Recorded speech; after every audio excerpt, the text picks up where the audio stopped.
we still faithful. I'ma put it all on the table. We forever faithful. Yeah, we still faithful. What's going down, 49er faithful?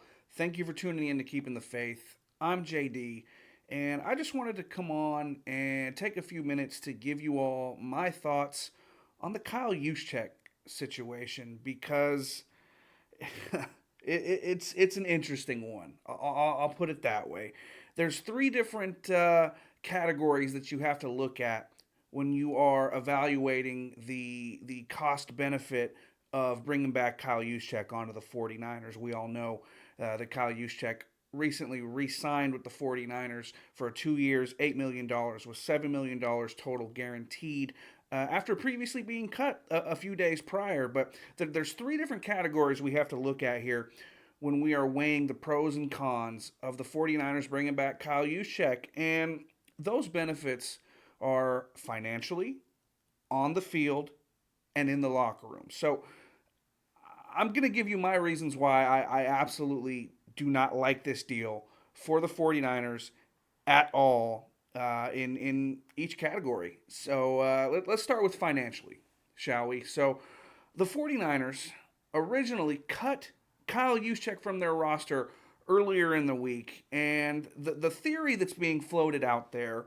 or I don't know if you would call it a report, but the talk surrounding why the 49ers cut Kyle Juszczyk was he didn't want to take a pay cut, and the Niners cut him to allow him to go out and test the market, see what his value is out there, see what other teams would be willing to offer him. Full stop right there. We can already stop right there and talk about this because the 49ers didn't have to cut Kyle Juszczyk in order for that to happen. Exhibit A being Deebo Samuel. Teams do this all the time. The 49ers just did this with Deebo Samuel on the roster. Guys can go around and find their value and find their market with other teams without having to be cut from the roster. So that excuse is already thrown out the window. And with the 49ers cutting Kyle Juszczyk in the first place, it cost the 49ers a dead cap hit. The 49ers were forced to absorb a dead cap hit. I believe it was right around $3.75 million to cut Kyle Juszczyk. So they had to take that one on the chin just by simply cutting Kyle Juszczyk. And he went out and tested his market. Everyone saw the photos of him at the Pittsburgh Steelers facility.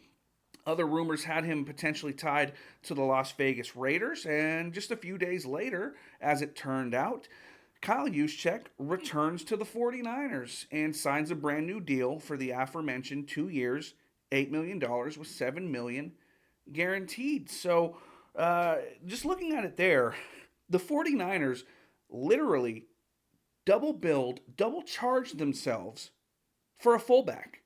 Now, granted, yeah, he's a 9-time fullback, key member of the team, great in the locker room. You know, it's a big part of the team in terms of chemistry and yada, yada, yada. We all get that.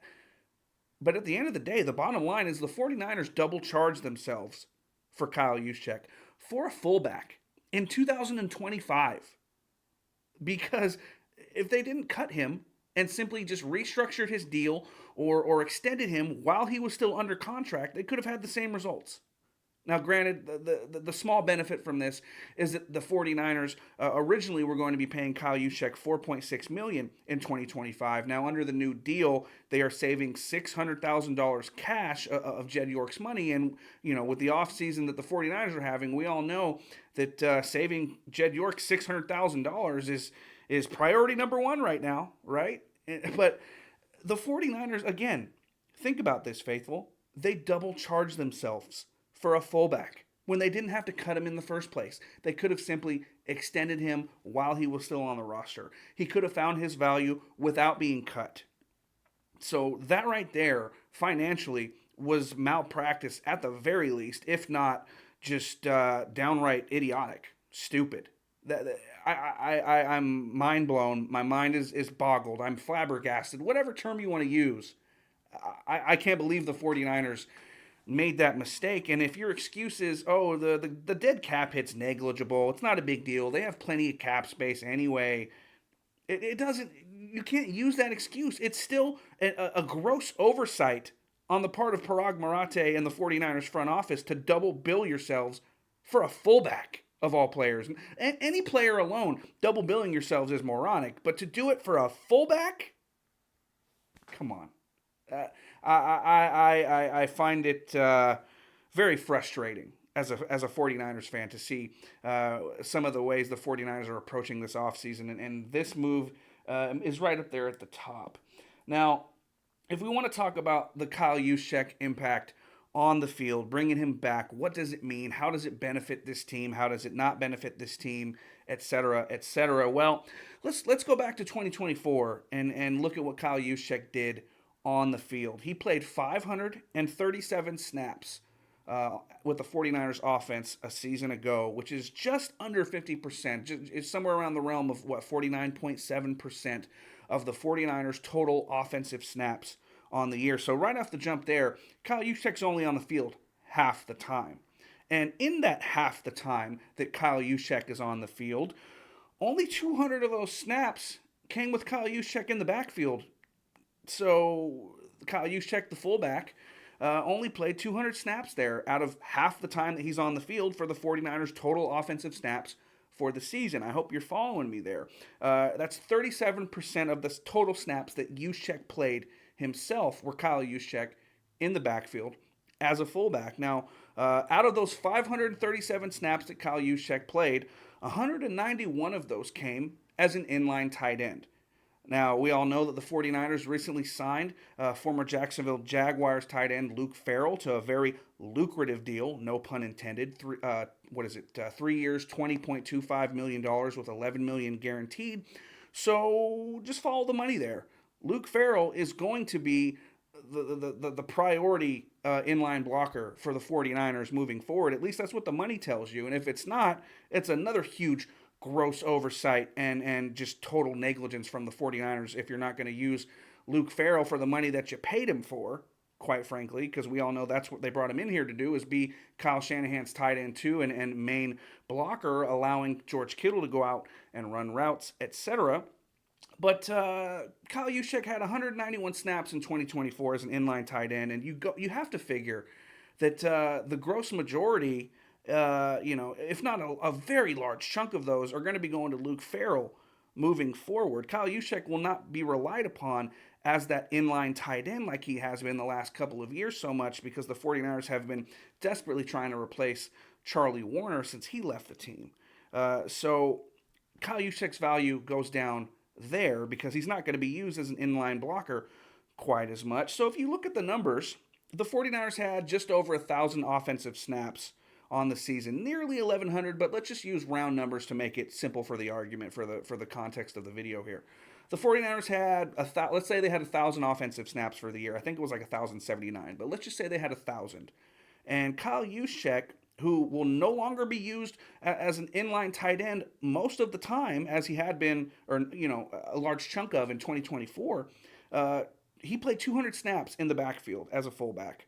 That's only 20% of the 49ers' offensive snaps. 200 snaps out of 1,000 total offensive snaps.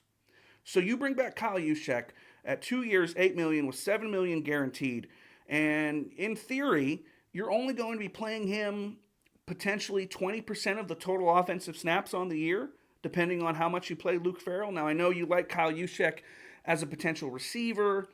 You like moving him around, et cetera, but we're just going by the numbers here. And if Kyle Juszczyk's only on the field for 200 snaps as a fullback, then what are we doing here? 20% of the time, Kyle Juszczyk's going to be on the field for the 49ers offense moving forward? Is that what we're looking at here? Maybe I'm overlooking it, but you tell me, Niners fans. Leave a comment down below. I'm not a math whiz. So right there, I'm not a fan of bringing back Kyle Juszczyk for the amount of money that they brought him back for, especially considering that all we've heard this offseason is that the 49ers want to get cheaper and younger. And Kyle Juszczyk, last time I checked, is 34 years old and getting older. And not only that, they tacked on an extra year onto Kyle Juszczyk's contract that was not there originally. He was not under team control in 2026. Now he is. Where you could have used that same money that you paid Kyle Juszczyk to potentially retain a guy like a Jordan Mason, someone who could actually make an impact on the team, on the offense, more than 20% of the time. So, not only that, you could have used the money to maybe bring back, oh, I don't know, Dre Greenlaw. You could have threw that chunk of change towards Dre Greenlaw. You could have done that as well. So, Niners fans, just financially and on the field, it doesn't make a ton of sense for the 49ers to bring back Kyle Juszczyk. And not only that, I was hoping to see Kyle Shanahan evolve his offense moving forward and going to more 12 personnel, one back, two tight ends, and getting out of this 90s, early 2000s style of football. But it looks like Kyle Shanahan's set in his ways, and I think we all knew that. But just going off the numbers here, and them bringing in Luke Farrell for the amount of money that they brought him in for, and losing some of the guys that they lost, to bring back Kyle Juszczyk just because of the vibes, the culture, the upstanding guy that Kyle Juszczyk is. There is a value in what Kyle Juszczyk brings to the locker room, and that's the third component of this, is the in the locker room value. He is a veteran. He's been a part of every 49ers big win under the Kyle Shanahan era. He's very well respected on the team. He has been a captain. He's great friends with plenty of the players on the team, George Kittle, Christian McCaffrey, etc. But is that why we brought him back? Because we wanted the warm and fuzzy vibes? Because we want to bring back a guy that we like instead of being all about the money, like we've been hearing all off season about getting younger and cheaper. We want to get younger and cheaper, except for when it comes to guys that are part of the Cabo clique, right? And I know that's a controversial term, but it's true. And I don't know how I feel about this, faithful. What do you guys think? Make sure you leave your comments down below. I would have much rather seen the 49ers, or preferred to see the 49ers use that money to bring back a guy like a Jordan Mason, or to go towards retaining a Dre Greenlaw. Instead, they give it to a fullback in 2025 who they double billed themselves for. Let me know your thoughts down below, faithful. I'm interested to see how you guys feel.